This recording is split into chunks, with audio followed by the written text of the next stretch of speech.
Mercury is the innermost planet in the solar system. Its orbit around the Sun takes 88 Earth days, the shortest of all the planets. It is named after the Roman god Mercurius, Mercury, god of commerce, messenger of the gods, and mediator between gods and mortals, corresponding to the Greek god Hermes, Hermes. Like Venus, Mercury orbits the Sun within Earth's orbit as an inferior planet, and its apparent distance from the Sun as viewed from Earth never exceeds 28 degrees. This proximity to the Sun means the planet can only be seen near the western horizon after sunset or the eastern horizon before sunrise, usually in twilight. At this time, it may appear as a bright star-like object, but is more difficult to observe than Venus. From Earth, the planet telescopically displays the complete range of phases, similar to Venus and the Moon, which recurs over its synodic period of approximately 116 days. Mercury rotates in a way that is unique in the solar system.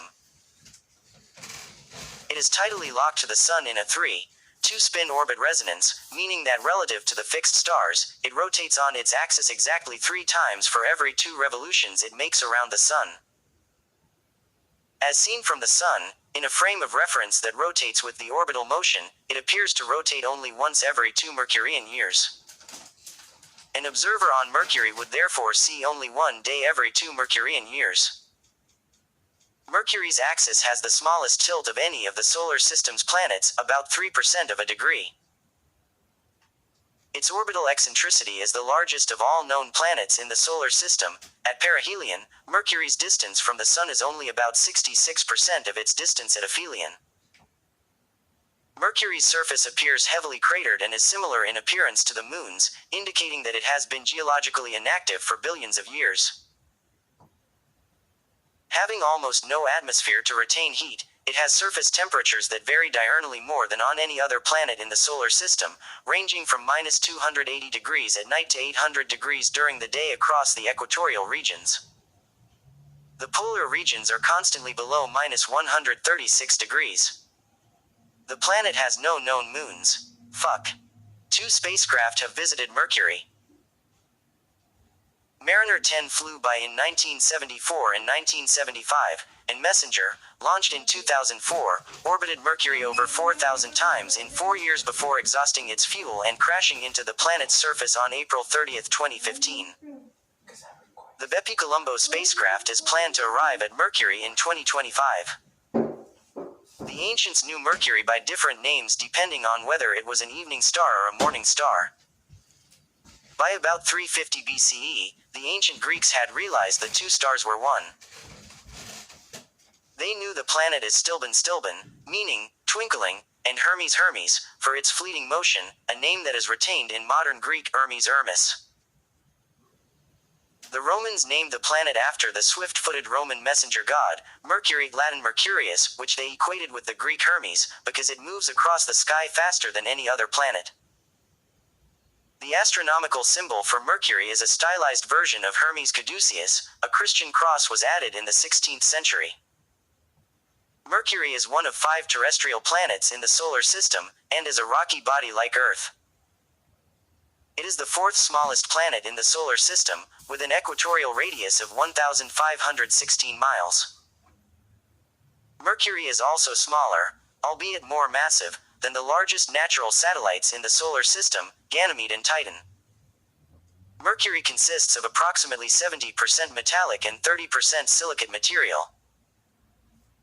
Mercury appears to have a solid silicate crust and mantle overlying a solid, iron sulfide outer core layer, a deeper liquid core layer, and a solid inner core.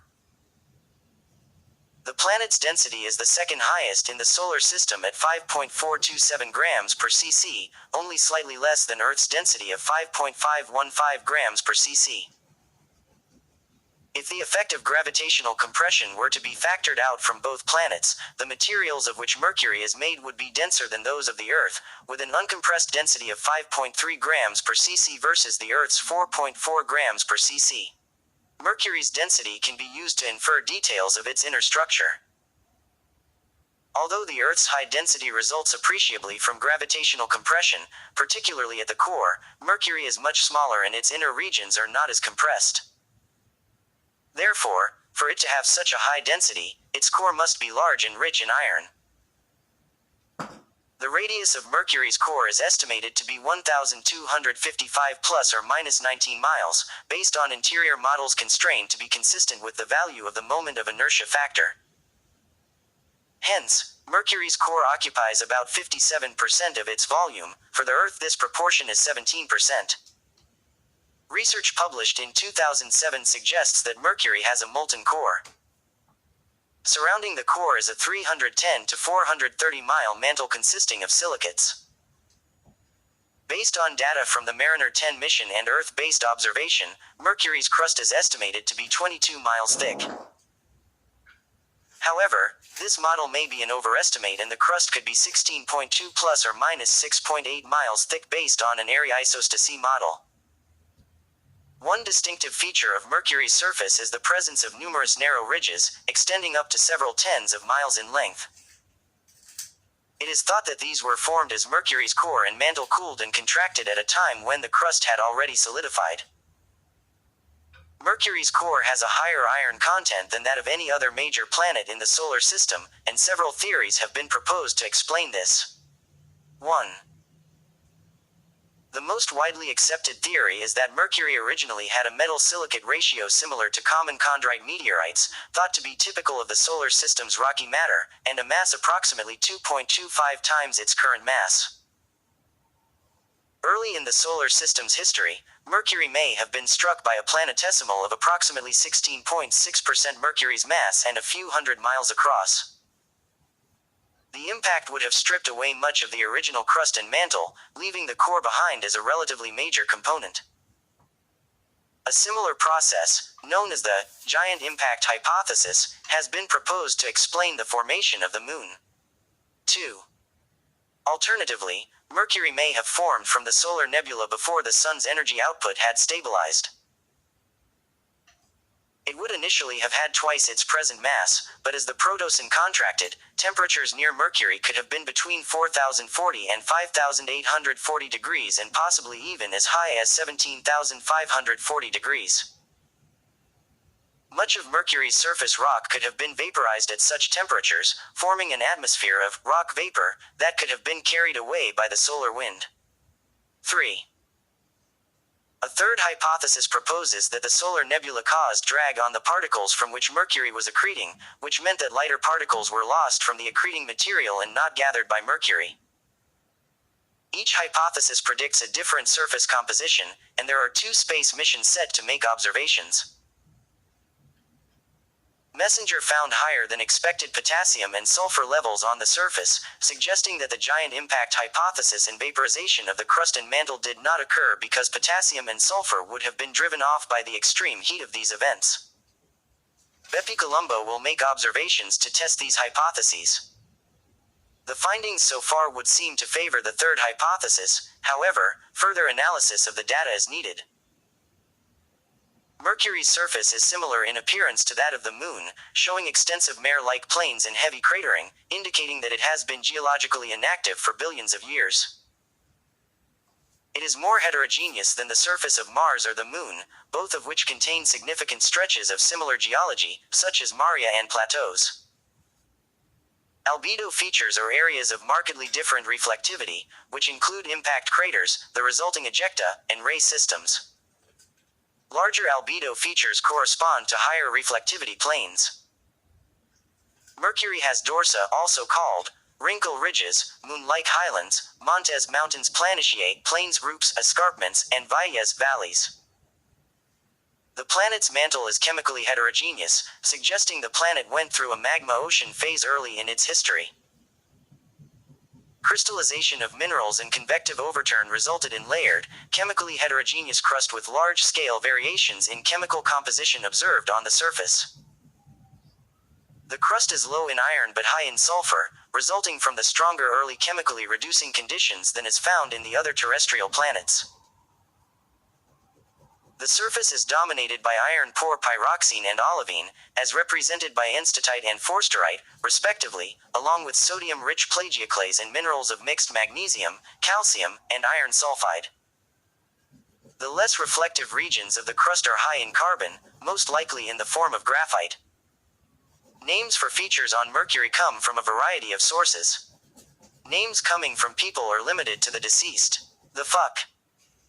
Craters are named for artists, musicians, painters, and authors who have made outstanding or fundamental contributions to their field.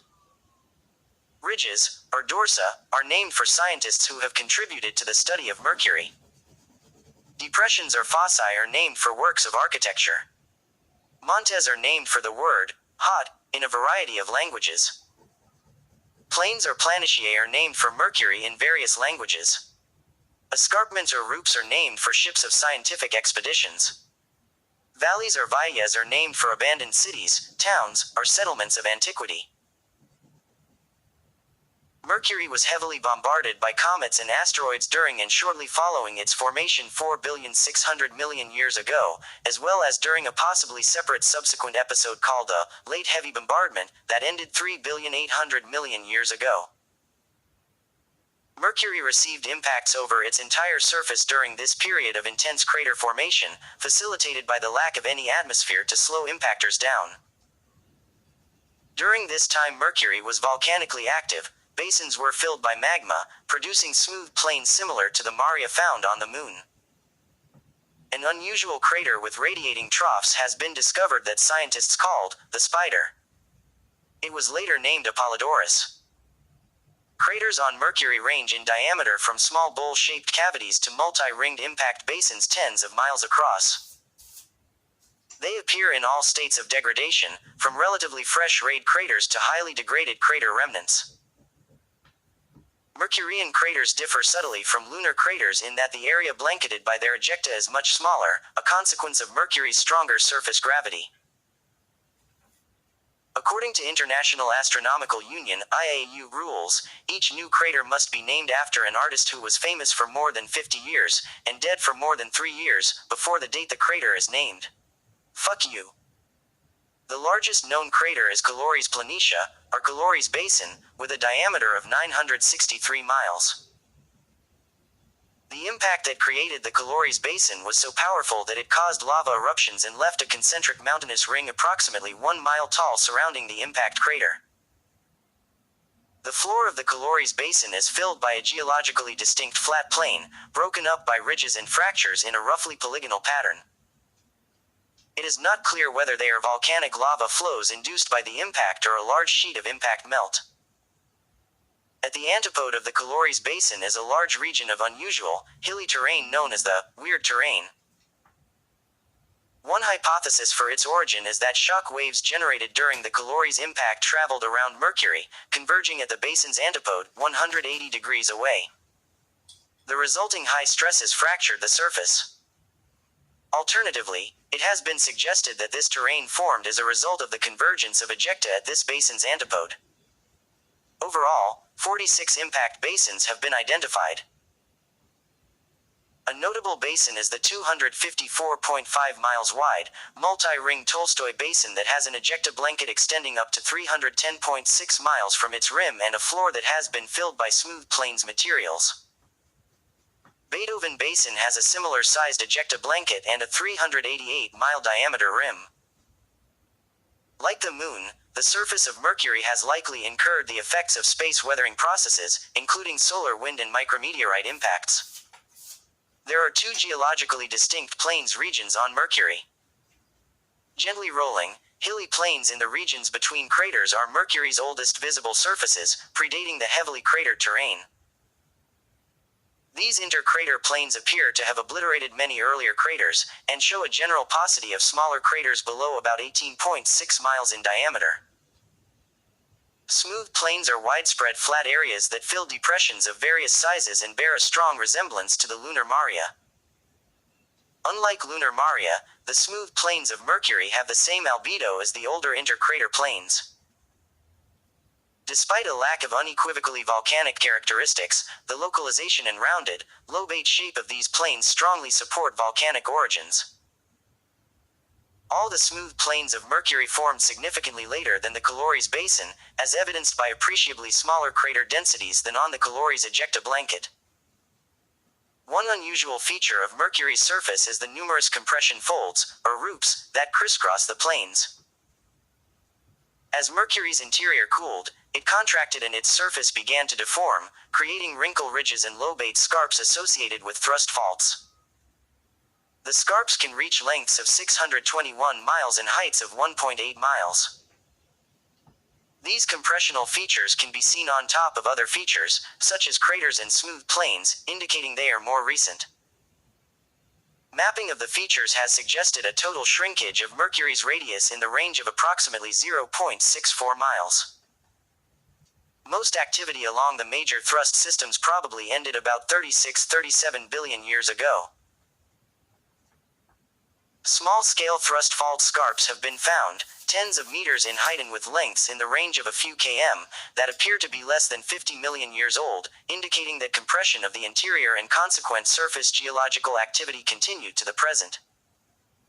The Lunar Reconnaissance Orbiter discovered that similar but smaller thrust faults exist on the Moon.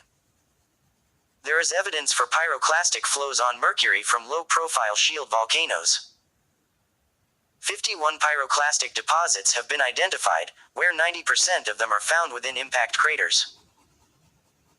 A study of the degradation state of the impact craters that host pyroclastic deposits suggests that pyroclastic activity occurred on Mercury over a prolonged interval. A rimless depression inside the southwest rim of the Calores Basin consists of at least 9 overlapping volcanic vents, each individually up to 4.9 miles in diameter. It is thus a compound volcano. The vent floors are at least 0.6 miles below their brinks, and they bear a closer resemblance to volcanic craters sculpted by explosive eruptions or modified by collapse into void spaces created by magma withdrawal back down into a conduit. Scientists could not quantify the age of the volcanic complex system but reported that it could be on the order of a billion years. The surface temperature of Mercury ranges from -280 to 800 degrees at the most extreme places.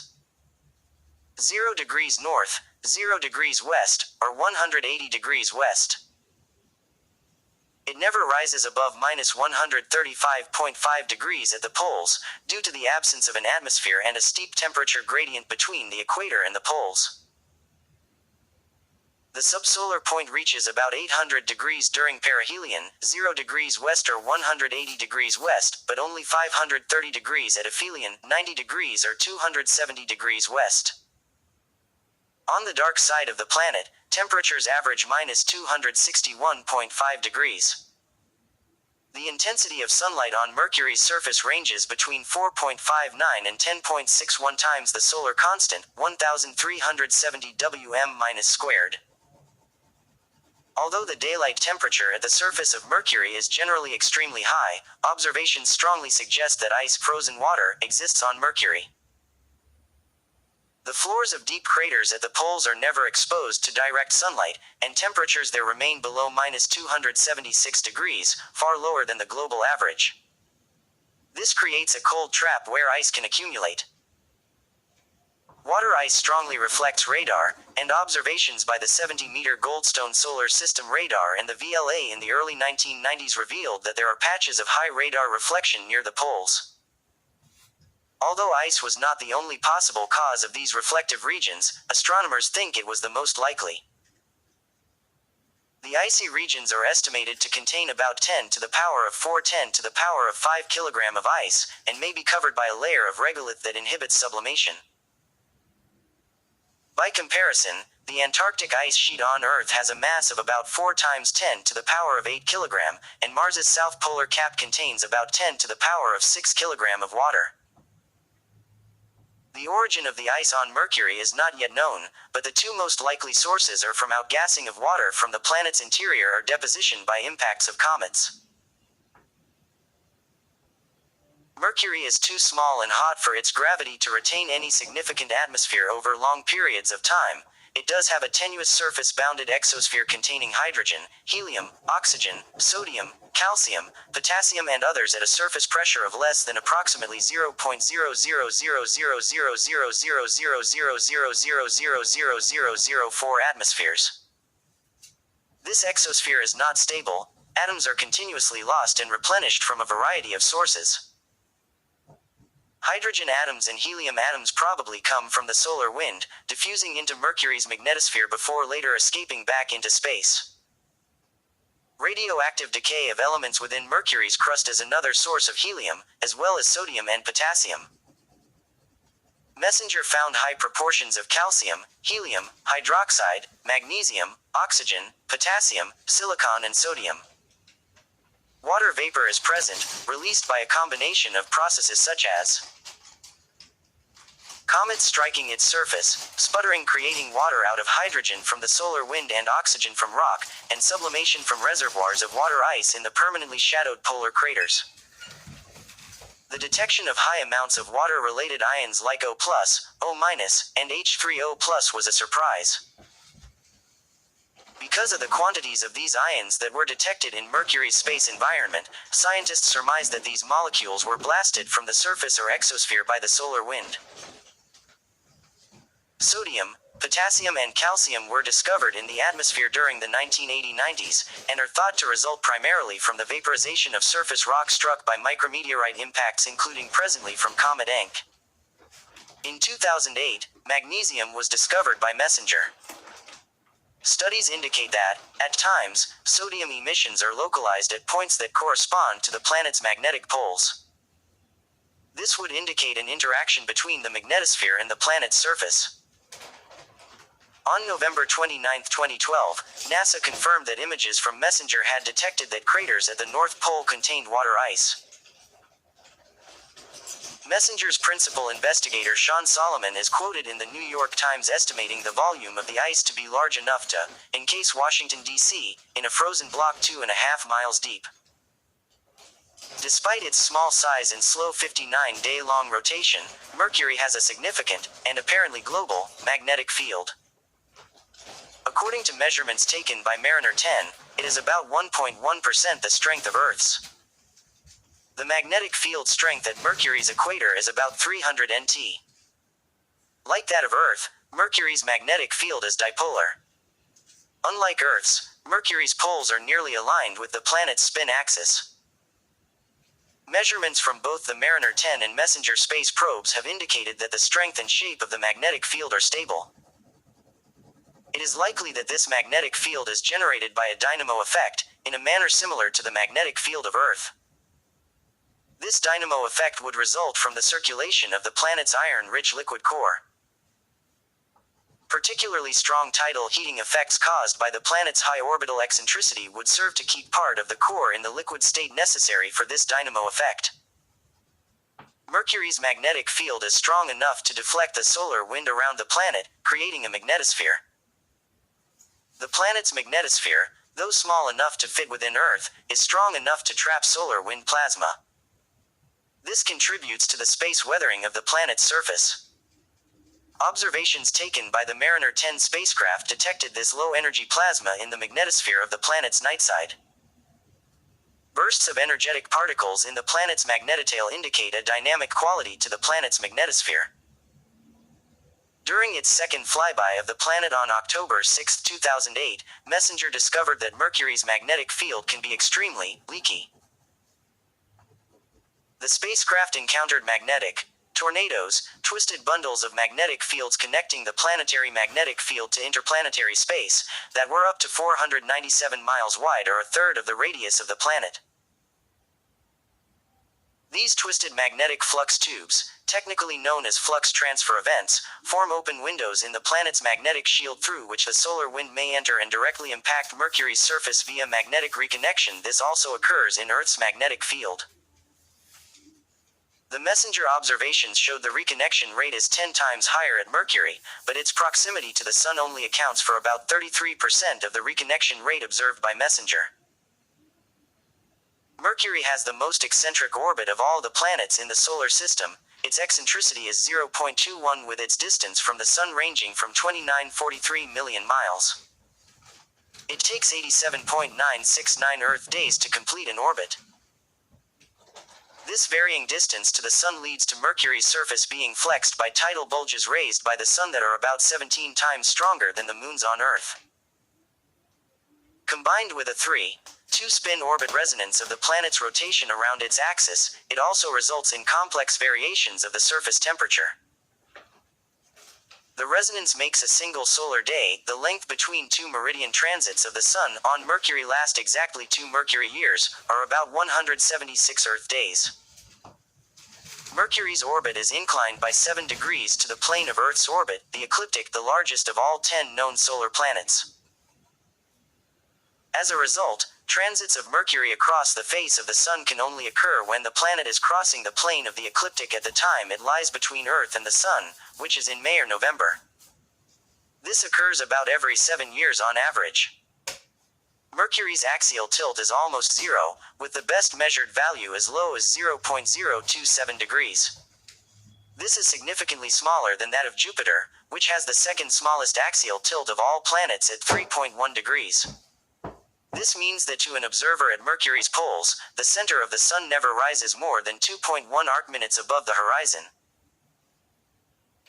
At certain points on Mercury's surface, an observer would be able to see the Sun peak up a little more than 66.6% of the way over the horizon, then reverse and set before rising again, all within the same Mercurian day.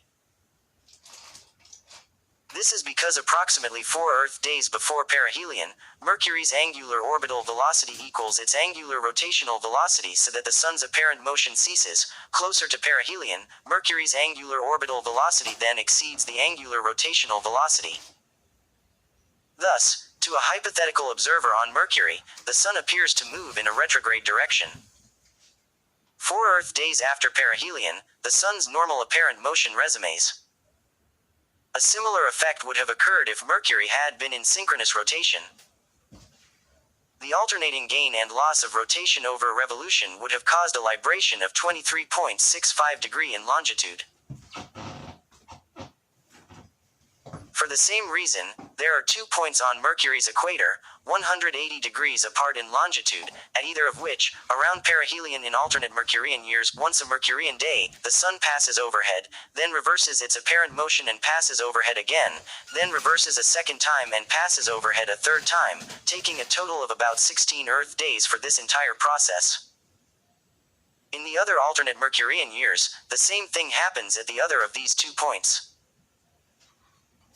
The amplitude of the retrograde motion is small, so the overall effect is that, for 2 or 3 weeks, the Sun is almost stationary overhead, and is at its most brilliant because Mercury is at perihelion, its closest to the Sun. This prolonged exposure to the Sun at its brightest makes these 2 points the hottest places on Mercury. Maximum temperature occurs when the Sun is at an angle of about 25 degrees past noon due to diurnal temperature lag, at 0.4 Mercury days and 0.8 Mercury years past sunrise. Conversely, there are 2 other points on the equator, 90 degrees of longitude apart from the first ones, where the Sun passes overhead only when the planet is at aphelion in alternate years, when the apparent motion of the Sun in Mercury's sky is relatively rapid. These points, which are the ones on the equator where the apparent retrograde motion of the Sun happens when it is crossing the horizon as described in the preceding paragraph, receive much less solar heat than the first ones described above. Mercury attains inferior conjunction, nearest approach to Earth, every 116 Earth days on average, but this interval can range from 105 days to 129 days due to the planet's eccentric orbit. Mercury can come as near as 0.549 astronomical units, 51,100,000 miles, to Earth, and that is slowly declining. The next approach to within 51 million miles is in 2679, and to within 51 million miles in 4487, but it will not be closer to Earth than 50 million miles until 28,622. Its period of retrograde motion as seen from Earth can vary from 8 to 15 days on either side of inferior conjunction. This large range arises from the planet's high orbital eccentricity. Essentially because Mercury is closest to the Sun, when taking an average over time, Mercury is the closest planet to the Earth, and, in that measure, it is the closest planet to each of the other planets in the solar system. The longitude convention for Mercury puts the zero of longitude at one of the 2 hottest points on the surface, as described above. However, When this area was first visited, by Mariner 10, this zero meridian was in darkness, so it was impossible to select a feature on the surface to define the exact position of the meridian. Therefore, a small crater further west was chosen, called Hun-Cal, which provides the exact reference point for measuring longitude. The center of Hun-Cal defines the 20 degrees west meridian. A 1970 IAU resolution suggests that longitudes be measured positively in the westerly direction on Mercury. How would you like to positively suck my balls? The two hottest places on the equator are therefore at longitudes 0 degrees west and 180 degrees west, and the coolest points on the equator are at longitudes 90 degrees west and 270 degrees west. However, the MESSENGER project uses an east-positive convention. For many years it was thought that Mercury was synchronously tidally locked with the Sun, rotating once for each orbit and always keeping the same face directed towards the Sun, in the same way that the same side of the Moon always faces Earth. Radar observations in 1965 proved that the planet has a 3-2 spin orbit resonance, rotating 3 times for every 2 revolutions around the Sun. The eccentricity of Mercury's orbit makes this resonance stable. At perihelion, when the solar tide is strongest, the Sun is nearly still in Mercury's sky. The rare 3-2 resonant tidal locking is stabilized by the variance of the tidal force along Mercury's eccentric orbit, acting on a permanent dipole component of Mercury's mass distribution. In a circular orbit there is no such variance, so the only resonance stabilized in such an orbit is at 1 e.g., Earth-Moon, when the tidal force, stretching a body along the center body line, exerts a torque that aligns the body's axis of least inertia, the longest axis, and the axis of the aforementioned dipole to point always at the center. However, with noticeable eccentricity, like that of Mercury's orbit, the tidal force has a maximum at perihelion and therefore stabilizes resonances, like 3-2, ensuring that the planet points its axis of least inertia roughly at the Sun when passing through perihelion. The original reason astronomers thought it was synchronously locked was that, whenever Mercury was best placed for observation, it was always nearly at the same point in its 3-2 resonance, hence showing the same face. This is because, coincidentally, Mercury's rotation period is almost exactly half of its synodic period with respect to Earth.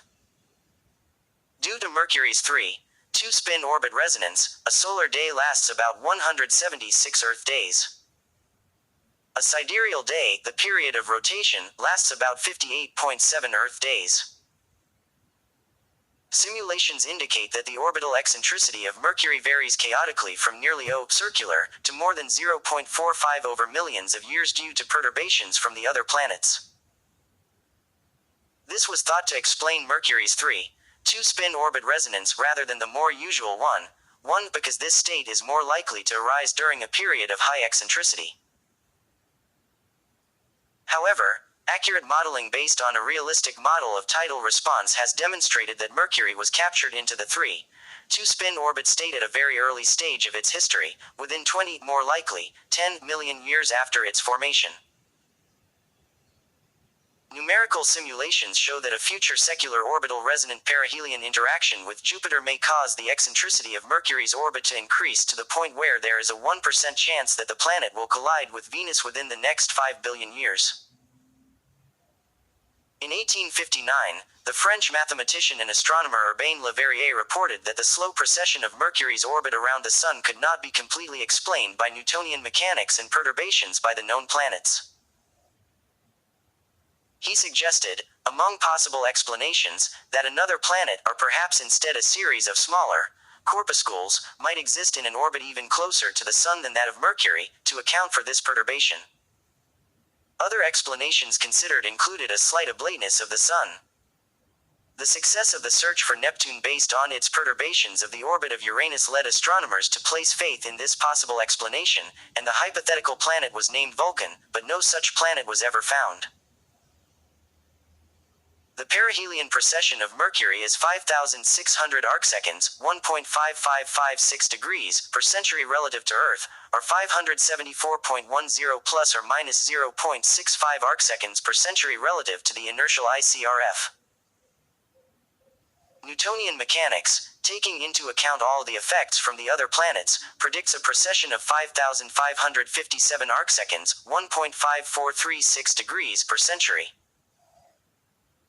In the early 20th century, Albert Einstein's general theory of relativity provided the explanation for the observed precession by formalizing gravitation as being mediated by the curvature of spacetime.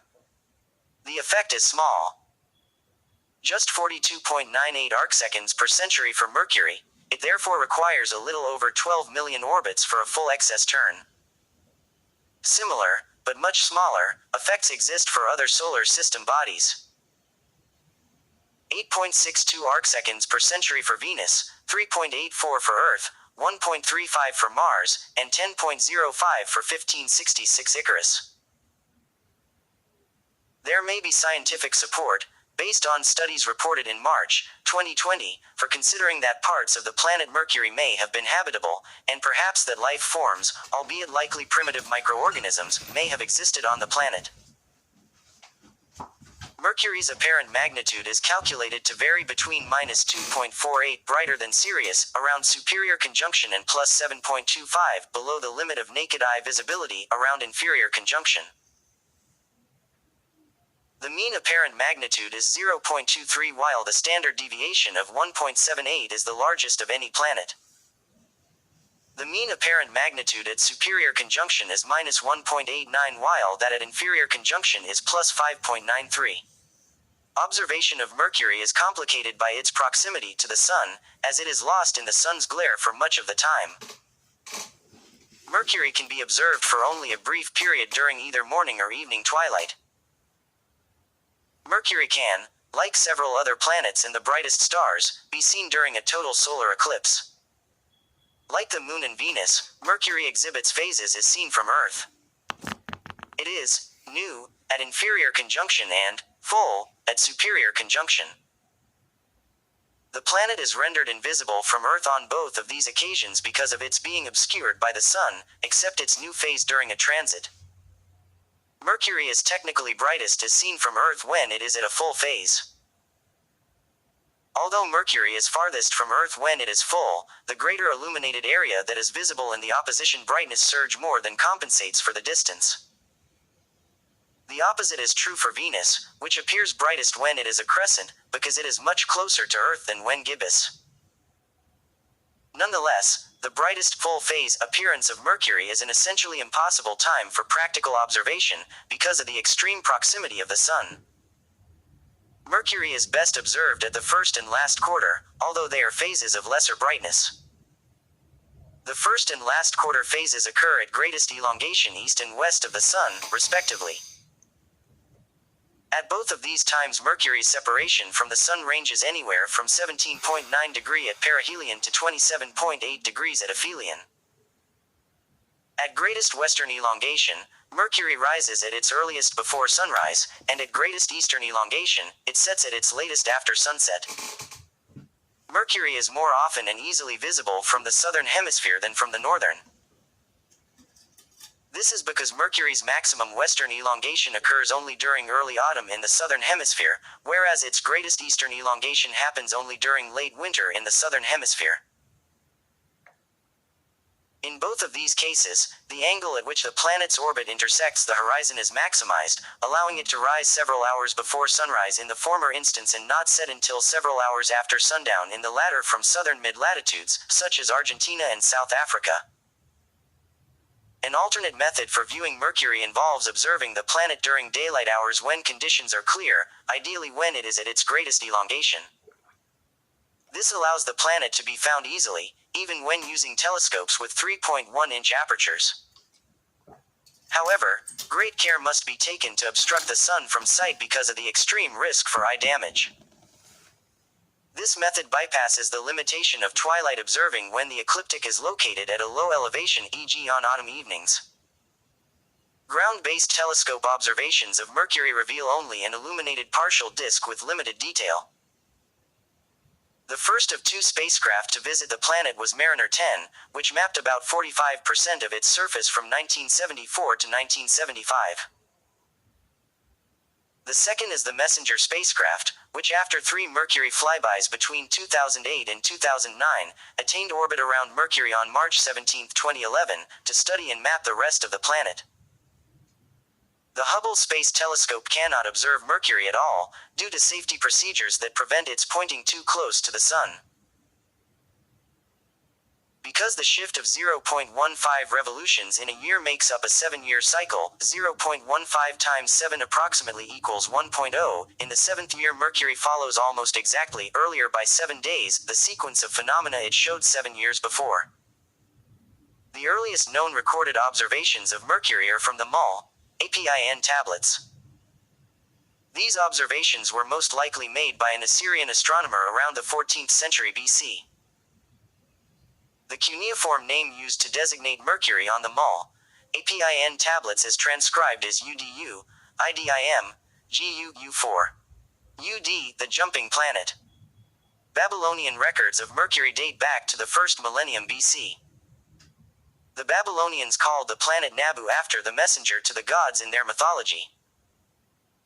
The Greco-Egyptian astronomer Ptolemy wrote about the possibility of planetary transits across the face of the Sun in his work Planetary Hypotheses.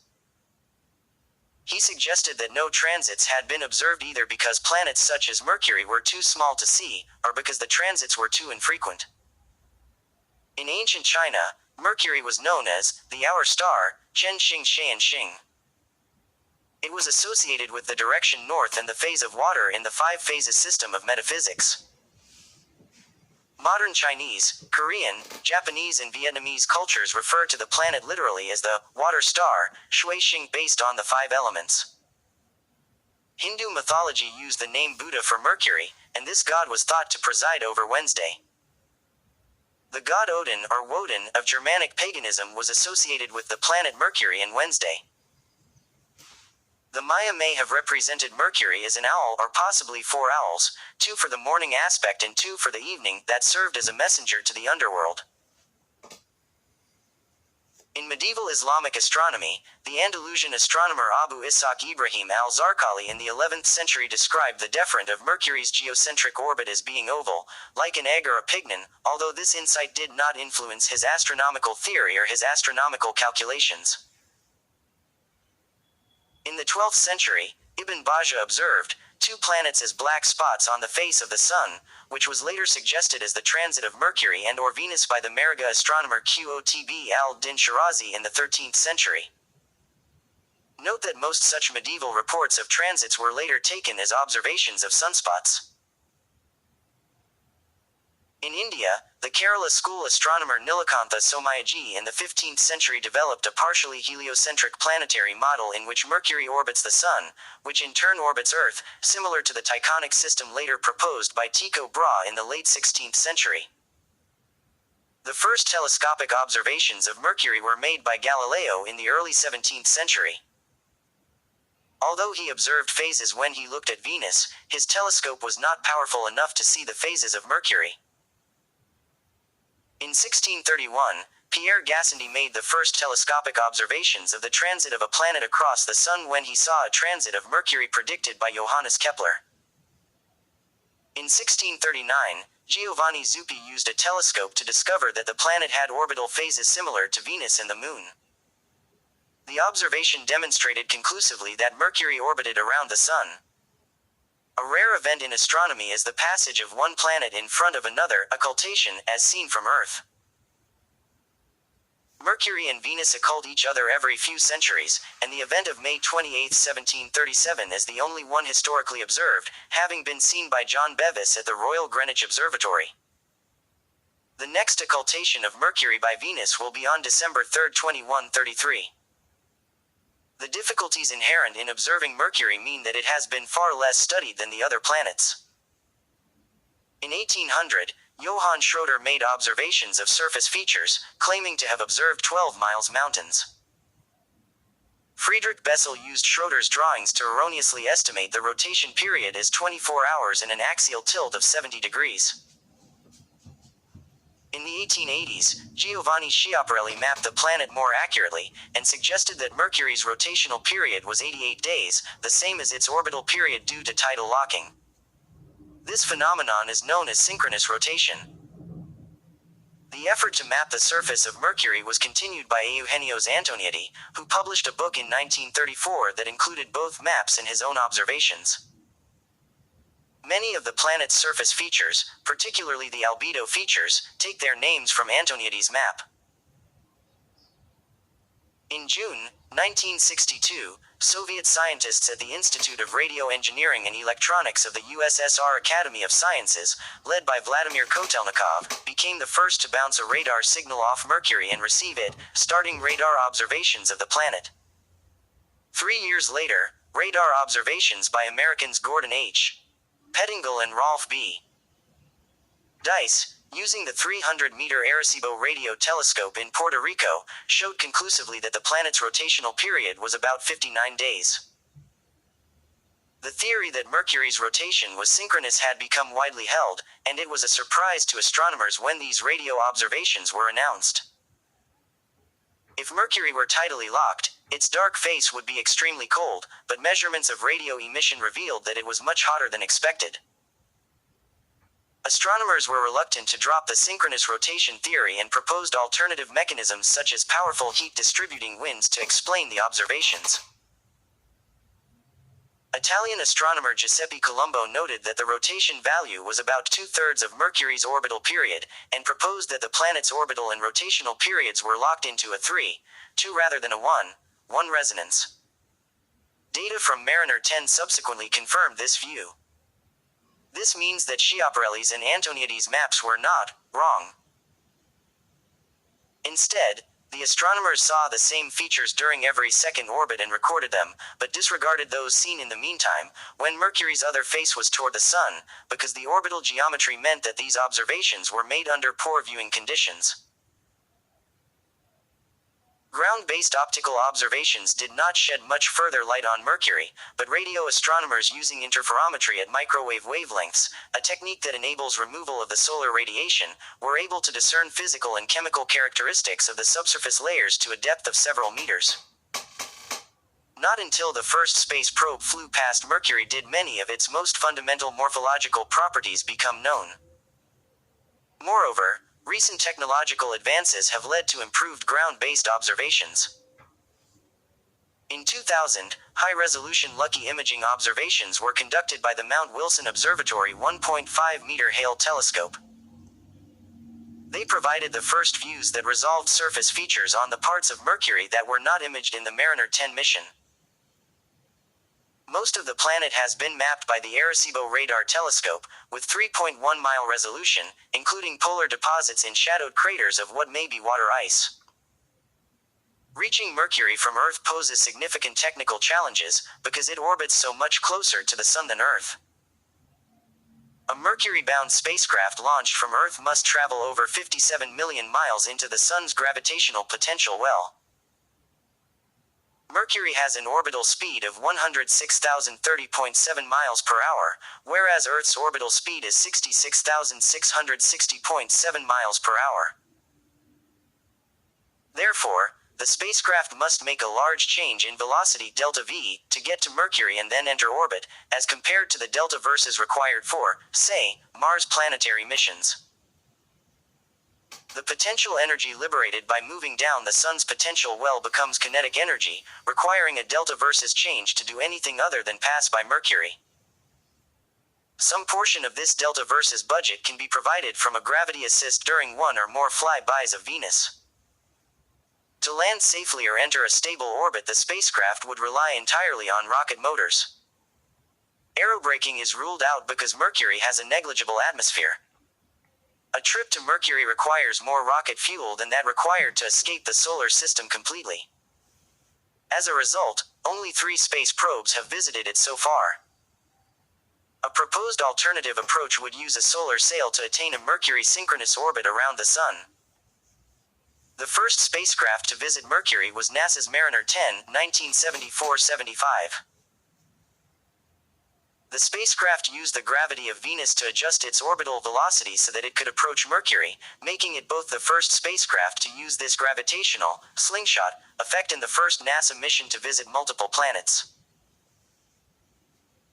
Mariner 10 provided the first close-up images of Mercury's surface, which immediately showed its heavily cratered nature, and revealed many other types of geological features, such as the giant scarps that were later ascribed to the effect of the planet shrinking slightly as its iron core cools.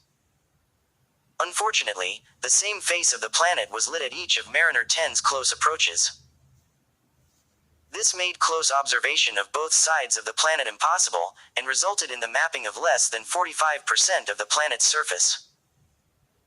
The spacecraft made 3 close approaches to Mercury, the closest of which took it to within 203 miles of the surface. At the first close approach, instruments detected a magnetic field. To the great surprise of planetary geologists, Mercury's rotation was expected to be much too slow to generate a significant dynamo effect. The second close approach was primarily used for imaging, but at the third approach, extensive magnetic data were obtained. The data revealed that the planet's magnetic field is much like Earth's, which deflects the solar wind around the planet. For many years after the Mariner 10 encounters, the origin of Mercury's magnetic field remained the subject of several competing theories.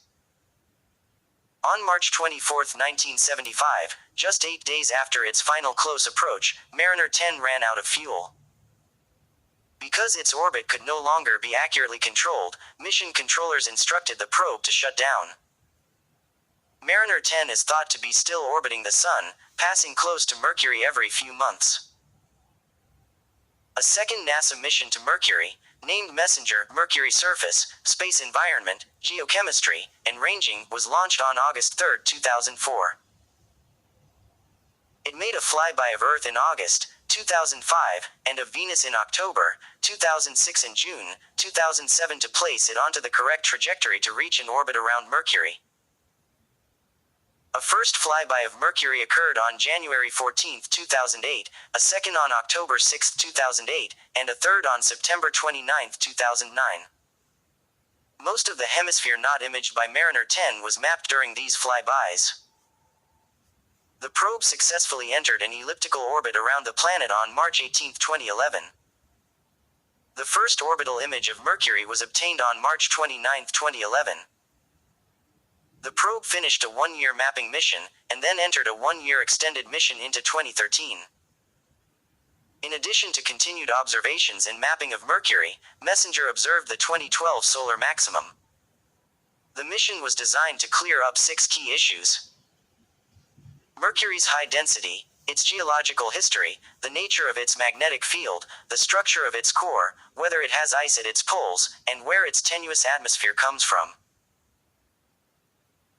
To this end, the probe carried imaging devices that gathered much higher resolution images of much more of Mercury than Mariner 10, assorted spectrometers to determine abundances of elements in the crust, and magnetometers and devices to measure velocities of charged particles. Measurements of changes in the probe's orbital velocity were expected to be used to infer details of the planet's interior structure. Messenger's final maneuver was on April 24, 2015, and it crashed into Mercury's surface on April 30, 2015. The spacecraft's impact with Mercury occurred near 3:26 p.m. Eastern Daylight Saving Time on April 30, 2015, leaving a crater estimated to be 52 feet in diameter. The European Space Agency and the Japanese Space Agency developed and launched a joint mission called Bepi-Colombo, which will orbit Mercury with 2 probes. One to map the planet and the other to study its magnetosphere. Launched on October 20, 2018, Bepi-Colombo is expected to reach Mercury in 2025. It will release a magnetometer probe into an elliptical orbit, then chemical rockets will fire to deposit the mapper probe into a circular orbit. Both probes will operate for 1 terrestrial year. The mapper probe carries an array of spectrometers similar to those on Messenger, and will study the planet at many different wavelengths including infrared, ultraviolet, X-ray and gamma ray. Bepi-Colombo conducted the first of its 6 planned Mercury flybys on October 1, 2021.